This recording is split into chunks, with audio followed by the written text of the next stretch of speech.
We're coming to you from right outside the Congress Center here in Davos.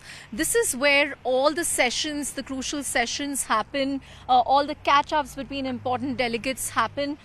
So over 200 sessions over the next 5 days are expected to happen right here at the Congress Center.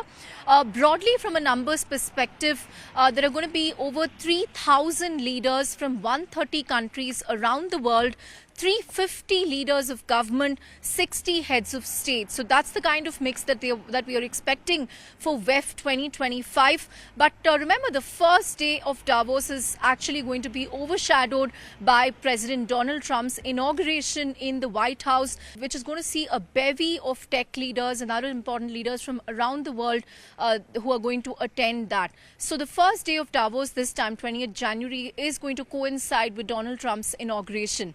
So I think the impact of Trump on global trade, global policies, geopolitics, that's going to take a lot of importance this time around. In terms of the other issues in focus, if you look at what the World Economic Forum's chief economist outlook says, they expect a very bleak year for the global economy, weak growth. There is optimism about the US, but that's also tempered by risks of high inflation and high debt going forward. If you look at Europe, it's clocked the weakest regional growth in 3 years, but they do see South Asia and India in particular as a bright spot.